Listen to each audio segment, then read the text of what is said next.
গত কয়েকদিনের মারামারি দেখে আমার কাছে মনে হচ্ছে ছাত্রদলের মনে আসলে অনেক কষ্ট। 17 বছর না খেয়ে থেকে ক্ষমতায় আসার পরও ছাত্র শিবিরের কারণে গত 5 মাস এখনো না খেয়ে আছে। এই কষ্ট আমরা বুঝি আপনাদের। পলাশী মার্কেট থেকে খাইতে পান না, ঢাকা বিশ্ববিদ্যালয়ে 2841 কোটি টাকার প্রকল্প 1 টাকাও খাইতে পান না, জগন্নাথ বিশ্ববিদ্যালয়ে 10,000 কোটি টাকার প্রকল্প 1 টাকাও খাইতে পান না। আপনাদের কষ্ট আমরা বুঝি, 10% পান না কেন?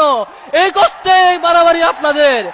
আমি তারেক রহমানকে বলবো, আগে যেমন করে 10% চুপি চাপি নিয়ে নিতেন, এভাবে ছাত্রদলকে এখন দিয়ে দেন। তবু আর কারো চোখ উপড়ে ফেলেন না আল্লাহর ওয়াস্তে।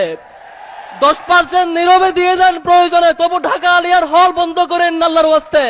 ছাত্রদল মনে করেছে 91 সালে ক্ষমতায় আসার পরে যেমন করে প্রত্যেকটা হল দখল করেছিল তেমন করে পারবে। এখন পর্যন্ত ঢাকা বিশ্ববিদ্যালয়ে হল দখল করার জন্য 5 বার চেষ্টা করেছে, প্রত্যেকবারই ব্যর্থ হয়েছে। জগন্নাথ বিশ্ববিদ্যালয় দখল করার জন্য অনেকবার চেষ্টা করেছে, প্রত্যেকবারে ব্যর্থ হয়েছে। তাদের এই ব্যর্থতার আউটপুট দিতে হয়েছে প্রত্যেকটা ছাত্র সংসদ নির্বাচনে। আপনারা দেখেছেন না? সর্বশেষ তাদের জন্য লজ্জা, বেরুবি এবং শাহজালাল প্রযুক্তি বিশ্ববিদ্যালয়ের ছাত্র সংসদ নির্বাচন তারা বন্ধ রেখেছে। আপনার জন্য লজ্জা হয়? এটা ছাত্র সংগঠন, প্রত্যেকটা ছাত্র সংসদে হেরেছেন। এমন হারের পর আবার নির্বাচিত জিএস এর উপরে হাত তোলেন, কোন সাহসে এটা? সংগ্রামী ভাইরা, আমি তারেক রহমানকে অনুরোধ করব, শেখ হাসিনাকে ডুবানোর জন্য খুব বেশি কিছু লাগে নাই। ছাত্রলীগের কুকর্মই শেখ হাসিনাকে দিল্লি পাঠিয়ে দিছে। আপনি তারেক রহমান ট্রাফিক সিগন্যালে দাঁড়িয়ে থাকেন জনপ্রিয়তার জন্য, আপনি তারেক রহমান নিজে গিয়ে খাল খনন করেন জনপ্রিয়তার জন্য। এই জনপ্রিয়তা থাকবে না, ছাত্র দলের কর্মের কারণেই আপনার পতন সুনিশ্চিত দেখা যাচ্ছে। আসসালামু আলাইকুম রহমতুল্লাহ। সুপ্রিয় দর্শক, আপনারা জানেন যে সারা বাংলাদেশে একযোগে ছাত্র শিবিরের উপর হামলা করেছে ছাত্র দলের সন্ত্রাসী বাহিনীরা। তো এই হামলার পিছনের উদ্দেশ্য কি আমরা যেটা জানতে পারলাম, আপনারা জানলে আপনারা অবাক হয়ে যাবেন।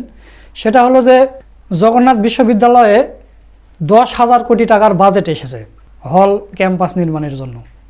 তো এই 10,000 কোটি টাকা এসে বসে আছে, এটা হচ্ছে ছাত্র দলের জিহ্বাতে পানি চলে এসেছে। তো এখন এরা চিন্তা করছে যেভাবে হোক এই টাকাটা আমাদের খেতে হবে, না হলেও 10% খেতে হবে। 10% যদি পাই, তারপরও 10,000 কোটি টাকার 10% হলে কত হয় দেখেন, আপনারা চিন্তা করে দেখেন, অনেক টাকা। তো ছাত্রদল চিন্তা করছে কে রে, বিএনপি ক্ষমতায় এসে 6 মাস হয়ে যাচ্ছে, এখন পর্যন্ত আমরা কিছুই করতে পারতেছি না।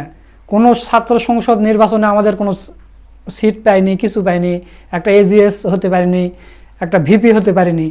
তো দল ক্ষমতায় আছে, এখন যেভাবে হোক ক্যাম্পাস থেকে শিবিরকে বের করে দিতে হবে, না দিলে এই টাকাটা খেতে পারবে না। কেন শিবিরকে বের করে দিতে হবে?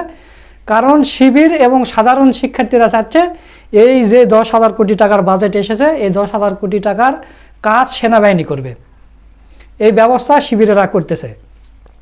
যে এই লুটেরাদের হাতে দিলে, মানে ছাত্রদল চাচ্ছে যে এই টেন্ডার তারা নিয়ে তারা কাজ করবে। বুঝতেই তো পারতেছেন, এই 10,000 কোটি টাকার যদি কাজ দেওয়া হয় এদেরকে, তাহলে হয়তো 1,000 কোটি টাকারও কাজ করবে না, এরা সব মেরে দেবে। আপনারা দেখতেছেন না, ফ্যামিলি কার্ডের জরিপে 2,000 কোটি টাকা বাজেট। ফ্যামিলি কার্ড কে কে পাবে তার শুধু নাম লিস্ট করেছে 2,000 কোটি টাকা।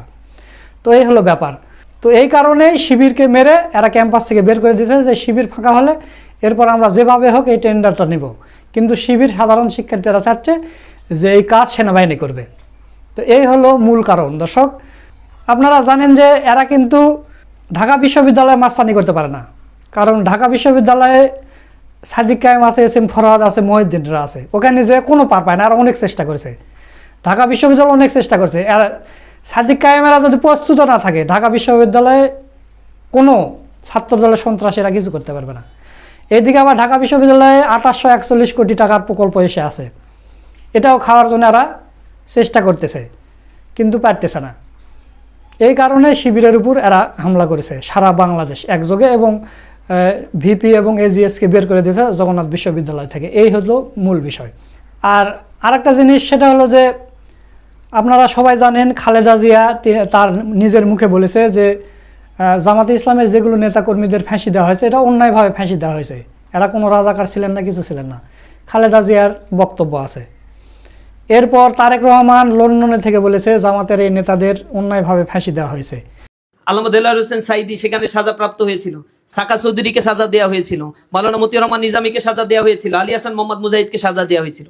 এই মানুষগুলো বিএনপির সাথে দীর্ঘ সময় ধরে রাজনীতি করছে এবং বর্তমান প্রধানমন্ত্রী তারেক জিয়া লন্ডনে থাকা অবস্থায় বলেছিলেন এনারা রাজাকার ছিলেন না, স্পষ্ট বক্তব্য তাদের। সুতরাং তাদের উপরে কিলিং করা হয়েছে, এটা বর্তমান প্রধানমন্ত্রীর ভাষ্য, খালেদা জিয়ার ভাষ্য এবং এই বিএনপির, এটাই হচ্ছে বিএনপির ভাষ্য। কিন্তু সেই জায়গা থেকে ছাত্রদল যখন এইগুলোকে ওন করতে পারে না, তার মানে এটা বিএনপির ছাত্রদল না, এটা জিয়াউর রহমানের ছাত্রদল না, এটা তারেক জিয়ারও ছাত্রদল না। এগুলোর একমাত্র ধর্ম হচ্ছে ফাসাদ তৈরি করবে, সন্ত্রাসী তৈরি করবে। এ কারণেই তারা মূলত এই হামলাগুলো করেছে। এবং তাদের যে ব্যক্তিগতভাবে যে দলটা করে, জাতীয়তাবাদী আদর্শটা যে আসলে কি, এই দেশকে যে তারা কি দিতে চায় এগুলো তারা জানে না। তাদের মূল কথা হচ্ছে শিবির প্রতিহত করতে হবে, যে গঠনমূলক কাজই করুক না কেন। সেই জায়গা থেকেই তারা হামলা করেছে। বেগম রোকেয়ায় ওই ইস্যু নিয়ে না হলে বুঝলাম হামলা করেছে, কিন্তু জগন্নাথ বিশ্ববিদ্যালয়ে কি কারণে তারা হামলা করেছে, ঢাকা আলিয়ায় কি কারণে তারা হামলা করেছে, অথবা ঢাকা কলেজে হামলা করেছে তো দোয়া অনুষ্ঠান, শহীদদের জন্য এবং আহতদের জন্য দোয়া অনুষ্ঠানে হামলা করেছে। কতটা নিকৃষ্ট হতে পারে এই ছাত্র সংগঠনটা। তো তাহলে দেখেন, একটা সংঘর্ষের উৎপত্তি শুরু করছে, একটা ইস্যু শুরু করছে এটা দিয়ে, কিন্তু রাজাকারের ছবি কেন টাঙালো এরা, এটা নিয়ে শুরু করছে রোকেয়া বিশ্ববিদ্যালয়।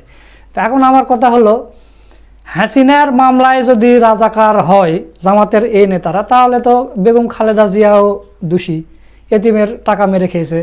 তারপরে 21শে আগস্ট গ্রেনেড হামলা, সেটাও দোষী তারেক রহমান হবে, কারণ তারেক রহমান এর বিরুদ্ধে মামলা ছিল, তারেক রহমানও তাহলে গ্রেনেড হামলার আসামি। যদি হাসিনার এই মামলা সঠিক হয় জামাতের বিরুদ্ধে, তাহলে তো এদের বিরুদ্ধেও সঠিক আছে, সাকা চৌধুরীও তাহলে রাজাকার। এগুলো মেনে নেন, এগুলো না মেনে নেয় শুধু ওই জামাতের ওই কয়টা নেতাই রাজাকার, আর তোরা সব ভালো হয়ে গেছো, তোরা ধোয়া তুলসী পাতা। হাসিনা তুলে নামে যে মামলা করছে সেই মামলা মিথ্যা মামলা, আর জামাতের বিরুদ্ধে যে মামলা করছে সেটা সত্য মামলা, এটা বুঝাতে চাচ্ছিস আমাদের। তো দর্শক, এই বিষয় নিয়ে শিবিরের এক নেতা কি বলেছে, চলুন আমরা সেই ভিডিওটা একটু দেখি।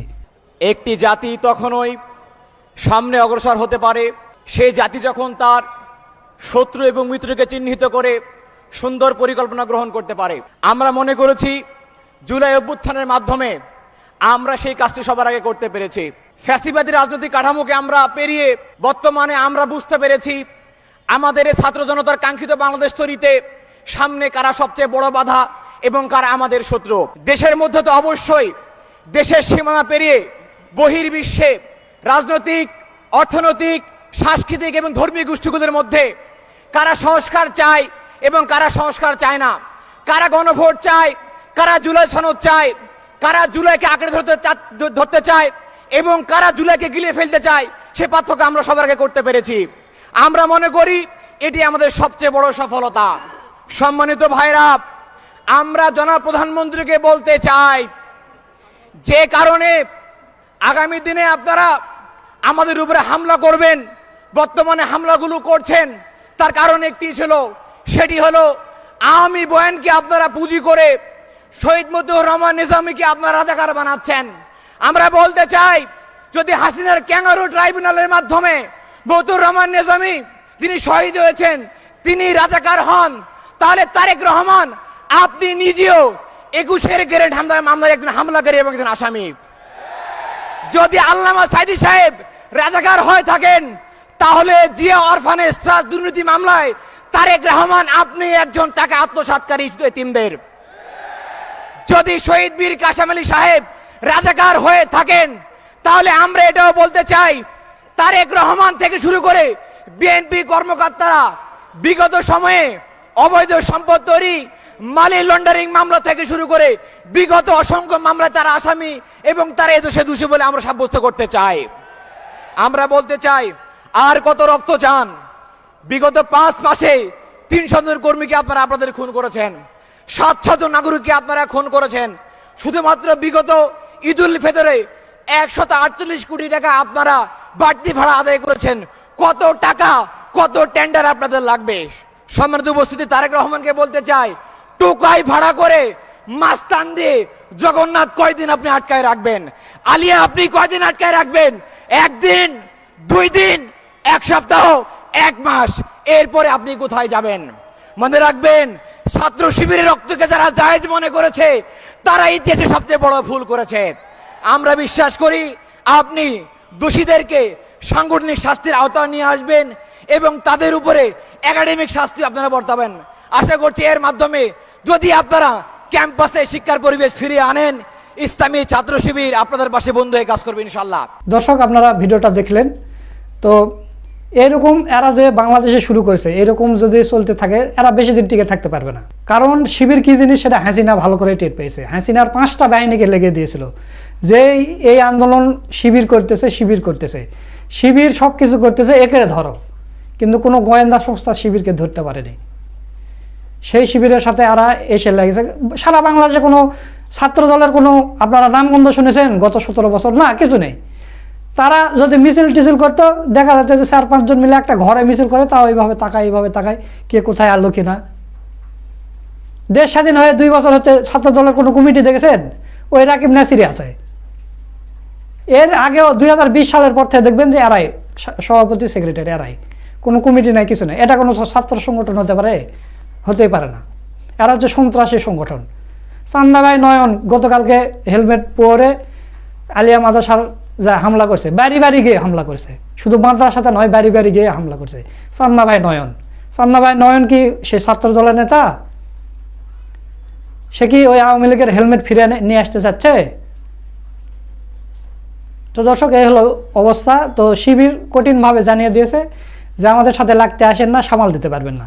আমরা ক্যাম্পাসের পরিস্থিতি উত্তপ্ত চাই না, আমরা চাই। এবং এই যে 10,000 কোটি টাকা আসছে, এটা আমরা সেনাবাহিনী দিয়েই কাজ করে নেব, 1 টাকাও কাউকে খেতে দেবে না। তো দর্শক, এই হলো মূল ব্যাপার। আশা করছি আপনারা পুরো বিষয়টা বুঝতে পেরেছেন। সকলকে ধন্যবাদ। আসসালামু আলাইকুম রহমতুল্লাহ।